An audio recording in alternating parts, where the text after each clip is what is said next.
दोस्तों नमस्कार, स्वागत है आप सभी का बेखबर के इस एपिसोड में। दोस्तों, चुनाव तो हो रहे हैं, आपको सबको पता है, लेकिन जैसा देश में माहौल है ऐसा लग ही नहीं रहा कि चुनाव हो रहे हैं। ऐसा लग रहा है कि कोई खाने का कंपटीशन चल रहा हो।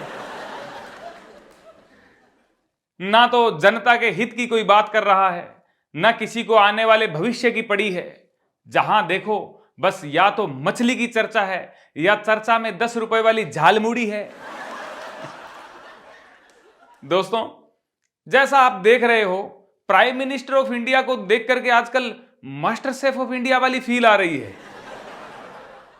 जहां देखो कुछ ना कुछ खाया जा रहा है।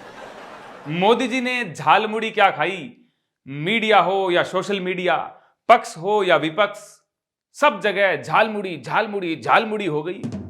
भाई एक बात तो विपक्ष को भी माननी पड़ेगी, चाहे मोदी जी के लिए लाख बातें लोगों को बता दें, लेकिन फिर भी लोग मोदी जी को नहीं जानेंगे, बल्कि मोदी जी लोगों को अच्छी तरह जानते हैं।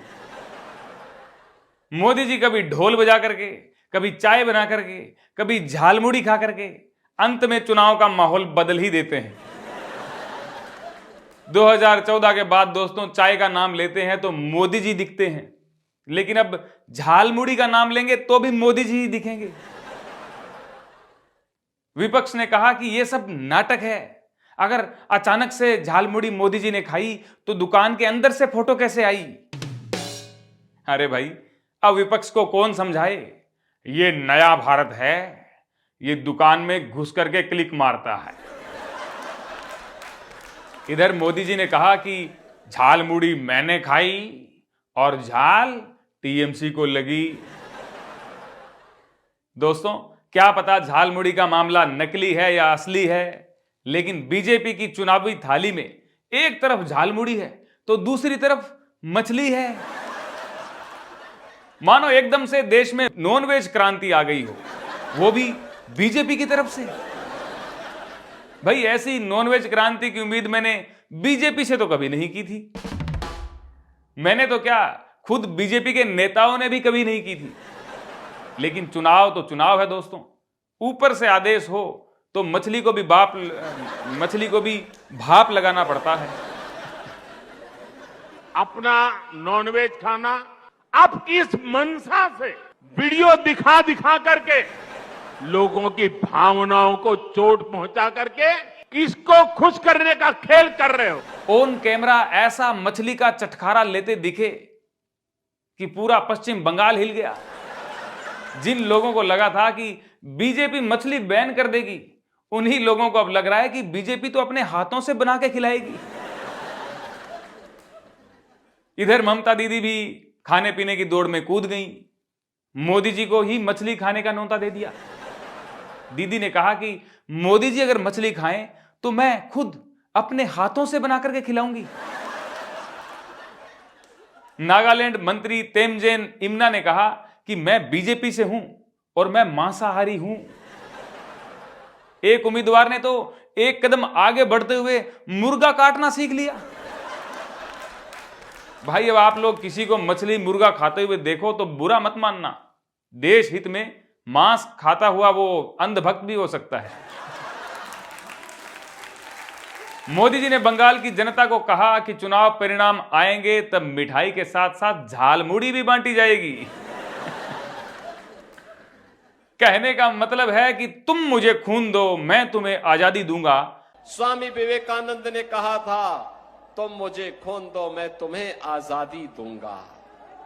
ये नेताजी ने कहा था या विवेकानंद ने, इस पर अभी बहस जारी है, लेकिन मोदी जी ने साफ कह दिया है, तुम मुझे वोट दो, मैं तुम्हें झालमुड़ी दूंगा। मोदी जी ने केवल झालमुड़ी कहा हो, लेकिन कई जगह पर सच में मछली बांटने के वादे किए गए हैं। चुनाव में जनता झालमुड़ी और मछली के चक्रव्यूह में फंसती हुई नजर आ रही है और देश के इस नॉनवेज चुनाव में आप लोग दूर से स्वाद लेते नजर आ रहे हैं।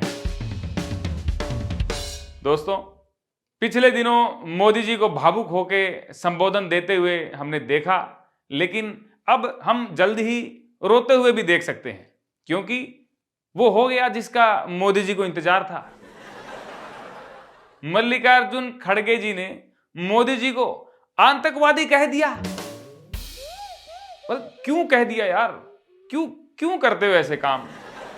बाद में सफाई दी कि मैंने आतंकवादी नहीं कहा, लेकिन चुनाव आयोग कैसे सहन कर सकता था? उन्होंने तुरंत कार्रवाई करते हुए नोटिस भेज दिया और 24 घंटे में जवाब मांगा। हालांकि विपक्ष का कहना है कि मोदी जी का जो पूरा देश को संबोधन था वो भी एक आचार संहिता का उल्लंघन था। भाई, मैं विपक्ष को समझाना चाह रहा हूं कि उल्लंघन अलग बात है, हो गया होगा, पर मोदी जी ने किसी को आतंकवादी तो नहीं कहा था। तो फिर ऐसे छोटे मोटे उल्लंघन पे चुनाव आयोग मोदी जी पे कार्रवाई थोड़ी कर देगा। सवाल ही नहीं उठता दोस्तों कार्रवाई का। खैर, आगे बढ़ते हैं, बात करते हैं ट्रंप और मोदी जी की दोस्ती की। पिछले दिनों कॉल पर मोदी जी और ट्रंप की लंबी बातचीत हुई। शायद तू ताड़ी में ऐसा हमारी बातचीत होती है, तो ऐसा तू ताड़ी में भी बात हुई होगी। कभी मोदी जी कह देते हैं कि इंडिया लव्स यू, कभी ट्रंप कह देते हैं कि वी लव्स इंडिया।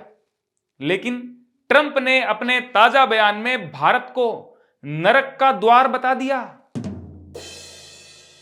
भाई, विपक्ष कह रहा है कि मोदी जी चुप क्यों हैं?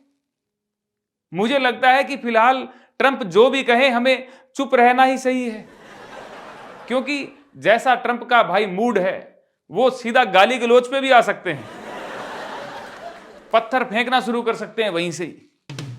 भला बुरा कहने की ऐसी आदत ट्रंप को लग चुकी है कि ईरान को अब भला बुरा कहने से रोका गया है तो दूसरे देशों को कहना शुरू कर दिया है। होड़ भाई विश्व गुरु बनने की थी, लेकिन ट्रंप तो विश्व युद्ध गुरु बन गए हैं। दोस्तों, अगली खबर से तो आप बेखबर ना रहें तो अच्छा है, इसकी तो आपको बिल्कुल जानकारी होनी चाहिए।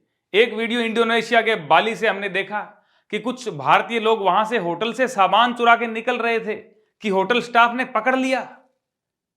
भाई, मुझे तो ये नहीं समझ में आता कि ये घूमने के लिए इंडोनेशिया तक चले जाने वाले लोग ऐसी हरकतें कैसे कर लेते हैं।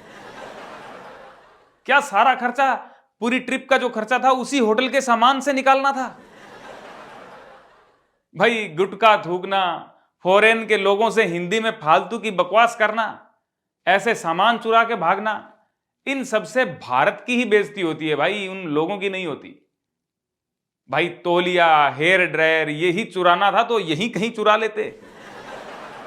दोस्तों, मुझे तो ये नहीं समझ में आ रहा कि इंडोनेशियन तौलिया क्यों चुरा रहे थे।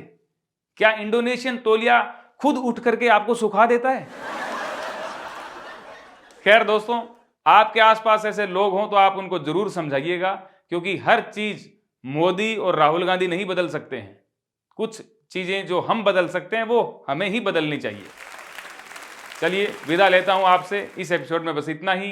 वीडियो को लाइक और शेयर जरूर कर दीजिएगा ताकि और भी लोग देख सकें, और ज्वाइन जरूर कर लीजिएगा चैनल। हालांकि आप करते नहीं हो, फिर मैं बोलता रहूंगा। सुपर थैंक्स में फंड सपोर्ट भी आप कर सकते हैं। बहुत बहुत धन्यवाद। मिलते हैं अगले एपिसोड में।